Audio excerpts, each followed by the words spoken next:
right. Well, this is an introduction to the Galactic Heritage card. And here's the book, and it's from Lisa Royal Holt. I hope I'm pronouncing it properly. I think so. And her book here, the Galactic Heritage Cards, it has 108 cards, which is an interesting number. And we should talk about that because, you know, the number 108, you mentioned deities, you know, like gods, but there's also 9 by 12 equals 108. And the rosary beads, like 54, two times, you know. So it's got something to do with a little bit of a religious. That number is very important. All of And those also are behind the 108 deities in the Hindu literature. All of those, the 108 beads on the That's right. Yes. Yes. Yeah. So when you kind of do research just on the number 108, you find that that's a really interesting concept that she created 108 cards, and that wasn't planned. It was through her channeling, as Germaine was kind of saying, okay, we're done, that was the last card, and she went, oh, you know, it was a surprise to her. It was never planned. She was kind of just taking the information, and that really makes it very interesting, just on that aspect of the number, you know. Yeah. And the artist too, who did the drawings, oh my god, it's so beautiful. His name is David Kao, and he's Japanese, and he's a music video director. He's not fluent, not fluent. He's I think he doesn't use words as much to describe his artwork. His work is like, you have to see what he's doing. And did you ever look at the cards properly? And I want to show you the two first cards that came out as I was sort of shuffling everything. Okay, the first one is this reverse? I'm seeing it reverse. Do you see it reverse? No, I see leaving home, Asasani, parallel. Yeah. Okay. And then for some reason, I had again the same parallel as Asasani, but number 102. Alchemy. All right. Mm-hmm. Yeah. Alchemy and what's really interesting. What, if I might just say, what's really interesting is those Go numbers, ahead, please. 1, 2, and 4. Those are my birth date numbers. Really? Well, as I was laying down the decks just there, like, and suddenly I shuffled everything and I put it there. These two cards happened to be like, I just kind of opened up and I put them on my table, and I went, oh, they're beautiful. I'm just going to leave those two. So I think for her little meeting, I would say these two cards kind of represent her meeting together. And the word parallel, that's really important to pay attention to this, because there is you know, like in playing cards, you got 4 suits. You got heart, spade, square, or diamonds, and the club. Well, yeah, clubs. Well, you know cards. You worked in a casino, so these cards have 4 suits, but they represent a time frame: past, present, and future, and parallel. So that's how they're going to be separated in all the 108 cards. And the parallel is nice because they're the species that are going to be like Andromeda, Arcturus, and because they are not here, they're more in a parallel world. I mean, this is, if you read her book, The Prism of Lyra, you might be able to get more in depth to understand what she means by the parallel world. It's in this little book, there's not a lot of information, so I think that you need to go do a little bit more research. And I'm more approaching reading these cards just because I have a good feeling of like just laying the cards, but I think we can all together analyze the each of the species. There's 21 species that she describes in her in all these cards. And the first one starts with the. So you want me to tell you which one they are? Can you tell me what they are? Yes. There's the, well, in the book here, there's quite a few. It starts with the founders. The founders are the ones that are like everybody's connected to the founders, and there's and it keeps going from the founders to the Pleiades, Arcturius. In the book, we can go through each of them. You know, so you got Arcturus, you got. I may be pronouncing it funny. Correct me anytime you want. Lyra, Vega. You Yes, see that there will be. go ahead and just Sorry? go through the pages and just read me the names of the species that she's going to outline in this card series. Okay. Yeah. All right. So you got the founders, Andromeda, and am I saying it right? Andromeda. You see, with my French sometimes I kind of pronounce it funny. Arcturus, Lyra, Vega, Zeta Reticuli, Orion, Pleiades, Sirius, Sirius. Earth is, yeah. There's species of Earth too, and that's interesting. Now we're going to the Association of World. Now you're gonna have Bashar in there, and so they're going to be getting into more detail here with the Zeta Reticuli and the Assassini, Orion Light, and then they have miscellaneous species like dolphins and whales and insectoid and other ones that also that. Let me see. Does she mention them all in here? Yeah. Okay. They're not in the book all there, but you have to go through each card, and each title and theme will be based on one of the species, and they're more to trying to describe you an archetype of the essence of what they represent in their evolution. So if you're getting those cards, they're connecting to something you need to learn at that time.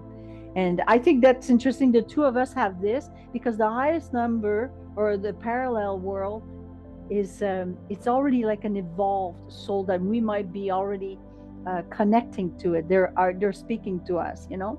Maybe they're very close to us at this time, and maybe this is what we are like. We're sort of embodied this energy right now. Maybe by just talking, maybe we're bringing this in here with us right now, because somehow we're all connected to all of them. We're here to remember. We're not here to say, "Oh, I'm from there." No. It doesn't work like this. You're actually an Earth being, and I think her card system is to try to help you reconnect and remember all the things that is in your DNA, and you need to work out at the moment that you pick these cards. You're working out something, a lesson, a karmic lesson, something that is helping you understand something is at the moment. You know, it's not the past and all that, it's the now. So if you pick those cards, you study them, use your intuition, try to feel open to listen to things that are coming to you. And I think that you understand that because of you're saying it's like the inner instead of the outer. Like suddenly you're going to go into meditation, maybe think about those cards, the ones that you're picking. And we could do different draws. We can even use tarot layouts, and you're very open, very free and open to decide how you want to lay out, because you become the person in charge of the messages of what you want. It's the moment that you lay out those cards, you're gonna have a story, and you need to work it out. You need to meditate on it, and they're tools. They're really beautifully designed for that. I have a question. Does that small booklet that comes with the deck of cards, does it briefly outline what each of the cards may mean, or no? Oh, yes, and very, very good detail too. Okay, so could you go into card 102 and card 104 and just... There's a good idea. All right. Okay, says. Let's do that. 102 and 104. 102 is yours birthday, you say? The numbers 1, 2, and 4 all together. All right. The alchemy parallel is reality is created through our conscious and unconscious thoughts, emotions, and intents. When they are aligned, we become the reality that we prefer, as long as we are following our excitement, which represents the natural flow of the universe. This essential Aseseni teaching is a process of alchemy, but it means that we must look at our self-sabotaging behavior and confront our shadows. Knowing ourselves fully, only then we can come into full alignment with our true selves. This card means that it is time for you to take this step. Clean up your unfinished business, be free, and embrace synchronicity. That's the text that Germaine wrote, and here she makes another. See, there's two sections. That was the cannot first text. See. I cannot see, and I don't need to see. It's okay. It's okay. Okay. All right. So the first text she was planning to put on the card, this text I just read you, and then she made a commentary one. It's a longer one. Do you want me to read that one too? Well, that gives me a good idea for the beginning. Was this card 102 or 104? Yeah. 102. It was 102. Okay. Alchemy. Yeah. All right. So can we now read 104? Mm-hmm. That one's the spirit. 104. Oh, sorry, I'm on one. Okay, so leaving home. Okay, so the Aseseni, and again, it's a parallel one. This one's, you understand what I meant by the parallel? They're not in. You see, the Pleiades are actually past. They have cards past, future, and present, but they don't have parallel because they're still here. You know, so that's interesting. She has that in her system. I'm not understanding it fully yet, but every time you're going to go through cards, will understand that one. So for the leaving home of Aseseni here, 104, is a cross between human and Zetas. Eventually had to integrate all their lessons, evolve as a species, and leave home, walk into their own future and find their own path. Humanity is facing this challenge now as we struggle to find ourselves. You too are this crucial nexus point of evolution. This is a beautiful yet bittersweet place to be. You must do your spiritual homework, make conscious and courageous choices, and find your own path. Do not fear who you truly are. This represents the potential for a new birth and the importance of consciously creating your future starting now. Leaving home. Yeah, that's the number 104. And there's only four cards after that, and you're at the end, you know. That's interesting. And they're going into Orion. This is interesting. It's at the end of the card deck, but it's also at the beginning. It appears as though she has gone backwards through them. Exactly. And that's good that you're mentioning this, because the whole system here is let me just hear that it's through it's a journey from unity to polarity, like, you know, there's a separation, fragmentation going on, and through integration back to unity. So the whole system is not linear. It's all about how you evolve, you know. So we're already in the integration, and you're back to unity. So like you mentioned unity, because this is what's happening. The snake eating its circle. Tail. No, it's the snake eating its tail. Yes. Yeah. And when you go through all these cards, it's like this. Actually, the tarot system is similar to that. It's always like a loop, and you're going back to it, and they build on top of each other. You know, when you do your own research with tarot cards, when you say, I'm going to do an inner research journey with the cards, it's always built on top of it. You're going back sometimes with the same card. Oh, you got the devil card again. Oh, okay. But it's built up on top of it because you've already did the work with a whole series, you know, the 22 cards. Where this one, I think, is like that. I have another question. So does that book also have a little paragraph on what is meant by past, present, future, and parallel? Does it outline? Well, I don't think it describes exactly just the words that what she means by that, except that she will say that these species, well, actually, yes, she does in a way. The past is, let's say we take the Pleiades, okay?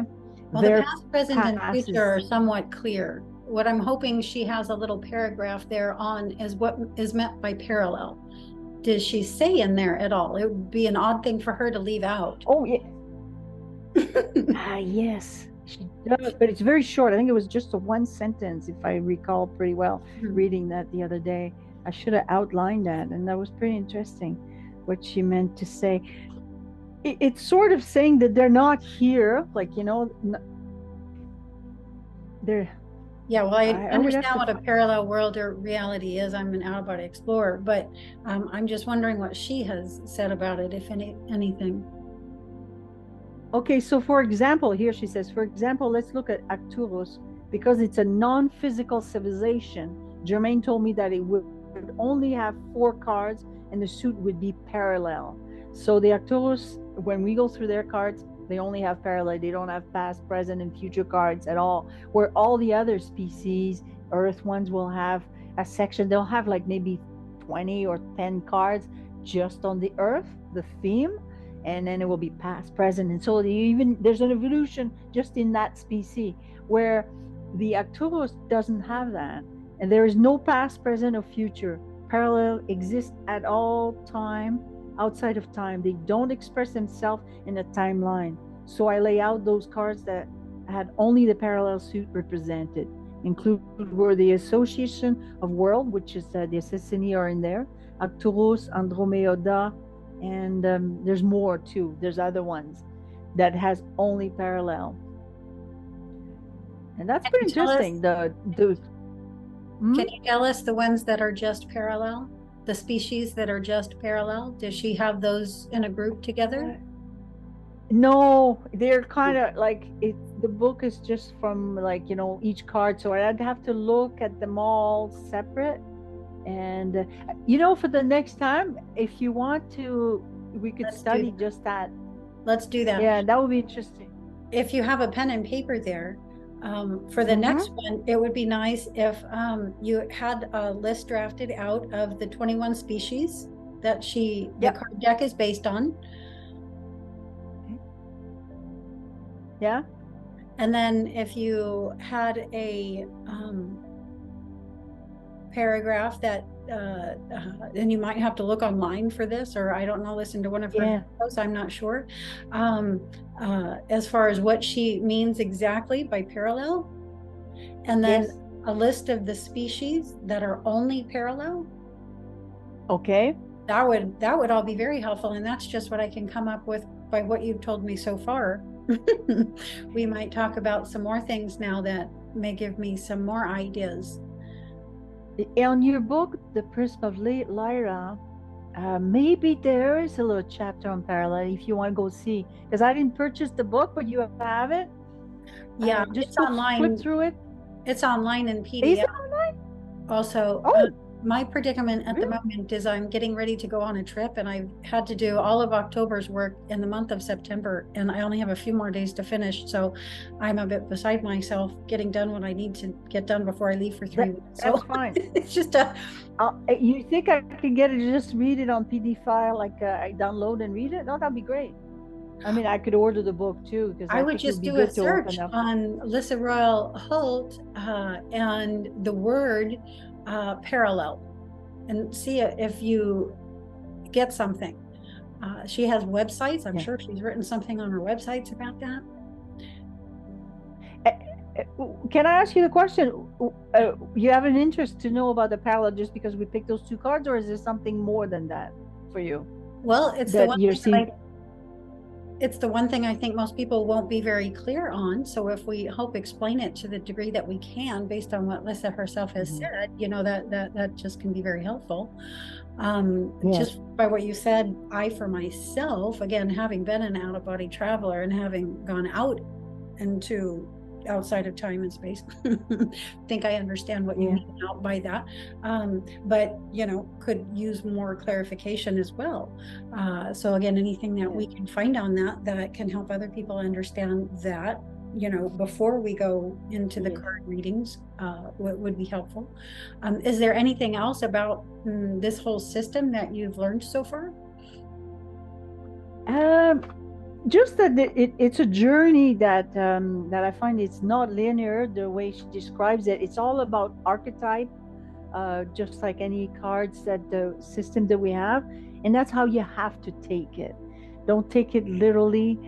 You lay cards, and it's about trying to do an inner journey. So I think that that system is specifically for people that are ready to open a door towards that and open up their mind. The moment, I think, if you go inward, like you know, with out of body experiences, you know that suddenly you're going into another world of seeing galactic connections, or other species. You're seeing other dimensions, another world, other things, other information. And that's so interesting to have a system that can help us, you know, sort of lay out a story to help us, because we're here, we're still very physical. Sometimes we need these little tools just to lay them out. And I think cards does that for me. And I think this system will kind of open up for people that are uncomfortable with the galactic idea, because you know, people will listen to channelers and everything, but they have no idea within themselves what they can do. So I think this is a good way for people to explore that whole ideas with just having something that they can handle themselves. Ask question, oh, you know, and then they open it up to it. It will be a system that absolutely, because she's done past, present, and future along with the parallel, show us how the different species have progressed and made it through their ascension, so that we don't think of them in such a rock solid way. You know what I mean? When people think of the Zetas or the Greys in general, they think they know that, oh, they've done evil things. They think about them in a rock solid way, you know, and there's almost no moving them. But to show that they actually had a past, a present, and a future on their way to parallel space, outside of space and time. I think it will do a lot of people a lot of good, including myself. It helps show you the spectrum rather than a particular point in that spectrum, you know, and then focusing on that so strongly that you can't, you know, see the forest for the trees, as it were. So yeah, it'll be very good for that. And I think that we've decided to bring it forward specifically to get additional information, potential additional information on why certain beings are transmitting to us through the crystals, galactic beings. Right.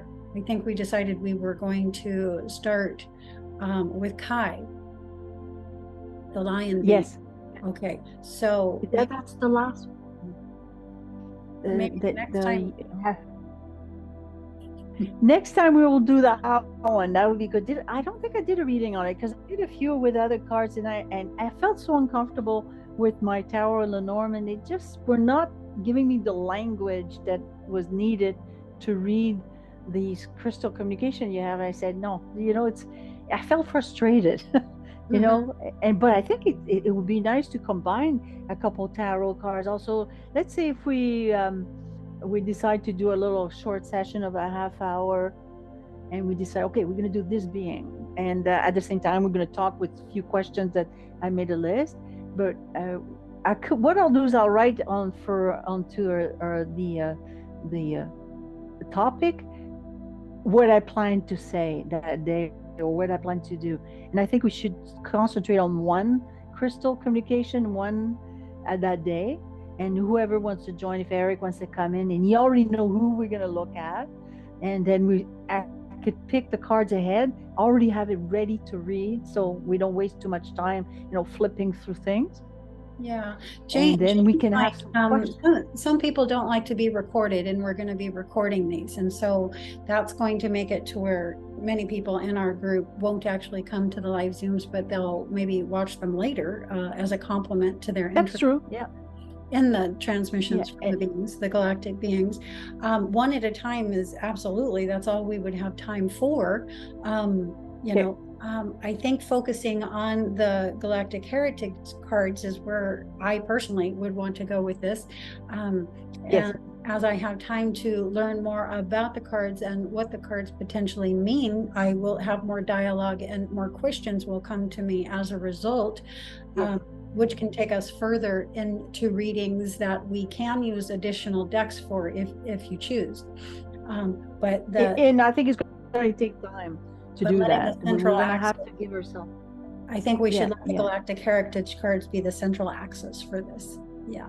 Absolutely. And that's why I approached this deck and coming to your forum, because I wanted to say I want to do something specifically just on that subject and not start, add my political crazy videos there. No, it's another thing on its own. But this is going to be interesting because sometimes you can have like the tarot cards would relate to the earth ones, because there are also archetypes, and there's some very interesting cards that could say a lot just with tarot, maybe less than Lenormand specific question, that as we're doing right in the moment when we're doing the recording live, and you say, hey, well, what do you think they did there, or like something specific. Well, let me ask that question on the side, and I can get little answers like that. But I think it's going to take a little bit of time before we do that. We're going to just go slowly. And I think we should go through the 21 species, I think we should outline the whole concept of the deck, yes.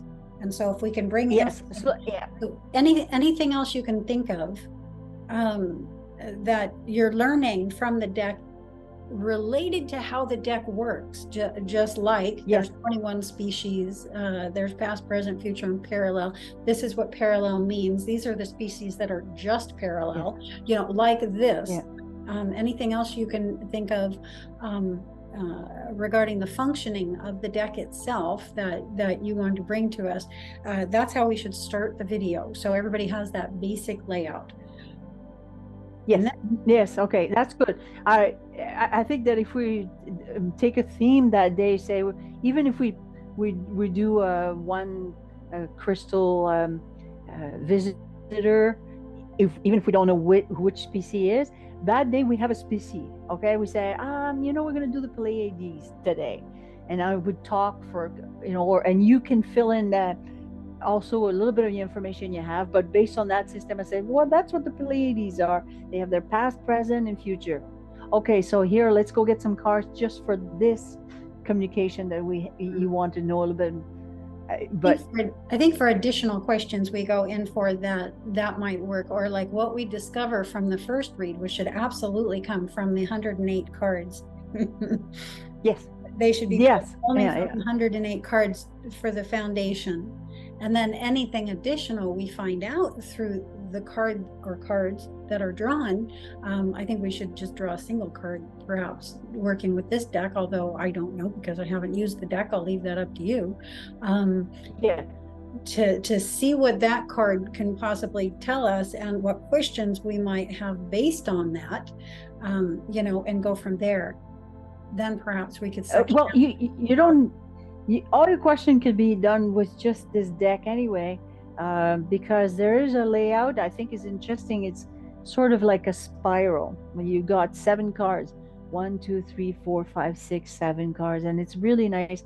I'd say that would be the good one to start with, and she has in her book the different layouts, and this would be a good one just because it's a spiral. So it's like I saw that. I saw a picture of that online. I was wondering what it was. Okay. Yeah, and I like that because even in other card system, we do use a spiral, or we do different. Sometimes it's pyramid. Pyramids is very interesting too. Like that. And she said, Lisa said, use the layouts that you're comfortable with, because it's all about using your intuition as you're seeing a story. If you're comfortable with these layouts, you know what it means. Go for it. Like, we could be very creative, but I like the spiral. We're going to keep it simple that way. I think we should focus on. And you saw that, and nice. And how she uses it, and what she suggests, at least to start. Yeah. Yes. To see how it works, get familiar with how it works, to learn not to get frustrated, all of that. And I understand all of that. Same thing happens when I go into focal channel. I get, reach that point where I get really frustrated. I think nothing's coming through when actually very interesting things are coming through. You know what I mean? I go back and watch these recorded sessions, and I'm just like, why did I get so frustrated? That's fascinating. As I'm watching but as I'm in there doing it, I reach that, it's a horrible juncture. So I understand it entirely. So you'll have to learn how to work to get through that energy. I know that I've not myself been very successful at that. With that. Well, I don't have a good knowledge on all the species. I'm all over the place, but I know how to read cards and put order and see a story. And then I think with the help of whoever's there, if Eric wants to get involved, he seems to have a lot of a good knowledge of the species, and he retains that information way better than me. Sometimes it's just, oh, what is that? What was that again? I got to go back to the book, but when I see a layout, I can read it, and with some help, we can sometimes, add the information of what that species is at that moment. Because and even on the layout, you may have like Pleiades, Arcturus, and then you're gonna have Orion, and then suddenly you have Earth card. Well, that's a story, but there are archetypes that are saying they're giving you a message just on the archetype of each card. Well, because we're going in for a specific reason, to learn something about a very specific species of being that has transmitted through to us. Our readings are going to be different. And I'm already, as you're talking, seeing how we might do that with the spiral and the pull of the 7 cards. So, you could lay the spiral out, and then you can choose your 7 cards, but not turn them over. Just pull them slightly out of the spiral so that you can see which cards you chose, but still face down. And then we can ask a question. For instance, can we focus into the primary species of this being? And then you choose between the 7 cards of which to uncover first. Yes. And we could even do it that way. The center one could be. I think it's interesting. The thing is, we have to be consistent in the layout. So if we decide with the spiral one, the center card could be the primary essence, so you need to almost give a title or what will represent that card in that position. That way you say, oh, I want to know about its past. And it helps to have like sort of a storyline, when you're doing the spiral. Well, we're going to do this, but if I understand you correctly, the entire 108 cards are laid out in the spiral. Is that correct? No, I think you did put the photo in the image at the top of the topic. There's like a big board. Yeah, I think it's in there. And you see all the 100 cards. Oh, and that's an important thing to know also. And right. But can I get clear before we go on to that? When you're talking about laying the cards out in a spiral, you're talking, yes or no, about the entire 108 cards being laid out? No, you could go more if you like. That's what I saw. That would be too much. The reason I'm asking is, I'm sorry, we have an overlap. The reason I'm asking is because that's a picture that I saw online. The entire deck, 108 cards, laid out in a spiral. Oh, really? That's a picture that I saw. So when you said then you pull 7 cards for the reading from that, I was imagining 7 cards being chosen from certain junctures in the spiral of 108 cards that we're going to use for the reading. We could do that. That's really interesting. I'm going to go find out about that, the spiral. I like the idea because, me, I like things very spectacular. I do grand tableau when I do my Lenormand. It's got 36 cards. It's big. Well, I like the idea of doing the spiral, and then we could pick. But the small one that she has in her book here is 7 cards, and number 7 is nice too. So you intuitively choose the 7 cards from the deck, placing them face down one at a time. Okay. Well, that would might be start with that. That would take up less space, certainly, but it's the same idea. So with the 7 cards laid out in the spiral, we could ask, we have this lion being Kai who has come through to us. Can we get the star system, whatever that he's from? The star system is going to be associated with the species. And intuitively, move your hand to choose the card that would match that question. Just to see what happens. I don't have the deck. I can't do it myself. I can only ask you to do it for me. So I don't know if we could do it. To play around with some ideas that are coming to me, just based on what the beings who are coming through to us through the crystal are suggesting to me to suggest right now. But we could see what that does. I think it's interesting that you lay 7 cards and then you could decide, like you say, I have a question, let's take that number one. That will be the representation, the answer to the question that we have. Maybe we'll have to experiment with the spiral. I think that I'm going to read the paragraph of how she does her layout with the spiral. It's pretty simple. It's very basic.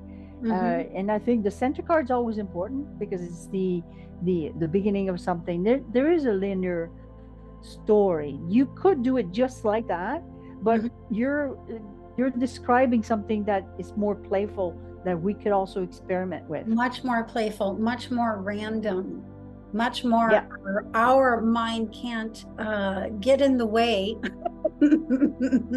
And make things happen. So it's like putting it all in the hands of the universe, and seeing if we trust that and what information will come to us. Because when there's a pattern that you're used to working with, it comes out differently. Experiment with what happens between the two processes, and we can show people. That would be an interesting thing to show people. And there is something interesting that could be done, is you could have 108 little piece of cardboard with the numbers, and you lay them, and then they could represent, and I would say, oh, that's the one you pick. You could do that too, even if you didn't have the card system. There's a bit of that's playful too. Like from a person say, hey, I'm gonna go and pick my number. Oh, I picked 62. Like they're the one holding their own little card. But then I say, oh, I'll tell you what 62 is. And then we could do I can easily get the deck myself. That's not a difficulty. Yes, it's true. But as far as now, for now, sorry? As far as for right now, I'm interested in not doing things all on my own by myself, but in collaborations like this. And so absolutely, I'll bring through the beings and the questions, and you bring the cards and the readings and the intuitive insight, and we'll see what my chocolate does to your peanut butter and your peanut butter to my chocolate. No, I like the idea that we both combine our talents together to just explore that subject. There's still, I'm definitely much more in the dark than you are, because I think you've already written down or read so much about the different species, where for me, it's like I'm told it's a mystery, and I like it because I'm approaching it totally naive, I don't know any more than you do. I don't know any more than you do. And no one is really, as you know, any more in the dark than anyone else. Some people don't go in and get intuitive insight, as much as others, but you do that and I do that. So I don't think any one of us are any more ahead of the other in that regard. We don't have to know anything. We're going to the universe and the cards for the answers. And so all we have to do is not get frustrated and not get in the way. And we have, I like the idea that you mentioned we have to be playful, because you're playing with cards and you're playing with tools, and you have to just let the story and the imagination through the process of when we're meeting together and talk about it. Doesn't matter if you're like, oh, I don't know if that made sense, oh, you know what, I don't know. Doesn't matter, because it's the process. It doesn't matter. We're going to learn through. It's what happened, and those are the messages that came to us for whatever reason that they did. You know what I mean? So and being wide open with it, I think is going to be a part of the fun of it all, and the very teaching to ourselves to get into that state of humility and to ride the waves of trust, in an open awareness, in an open energy, not a closed down one where again we're starting to get frustrated or whatever. So it'll be good practice for us. It seems like we both have a similar thing to work on. And I look at this more as a game of enjoying just meeting with people and talk about, hey, let's look at this. I turn into a child when I play cards, and people even notice when I do tarot reading live, they say, you look like you're in another world. I say, yeah. You just kind of sort of go into a zone, and I think that's how we have to create with this cards. It's just like be playful. You have to arrive that way, and then you're in there, and then we don't know what's going to come out of it, but we're going to enjoy it just that way. We're going to see what it is. Yeah. And hopefully what it is going to tell us something more than what we knew just a moment ago. And I can't think of one of your readings that you did where I didn't learn at least one thing I didn't previously know or realize or had thought of. Yeah. So something is always in there. Something. Yes. Yeah. And it's a process. No fear here. I'm always going to find that something because I don't waste my time. It's in there.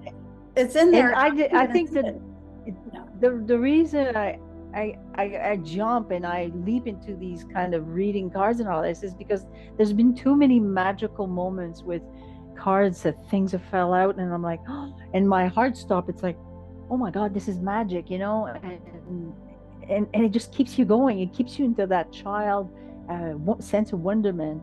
That's why that we always have to keep it this way when we're like exploring subject like this. You're not trying to sound like, oh my God, you know, I know it all. No, I don't. Actually, I know nothing about it, and that's even better. It's like we're like kids are going to be playing in a sandbox together, and we're going to, hey, look what I'm looking at. Exactly. You know? There's no pressure. It's just curiosity and fun.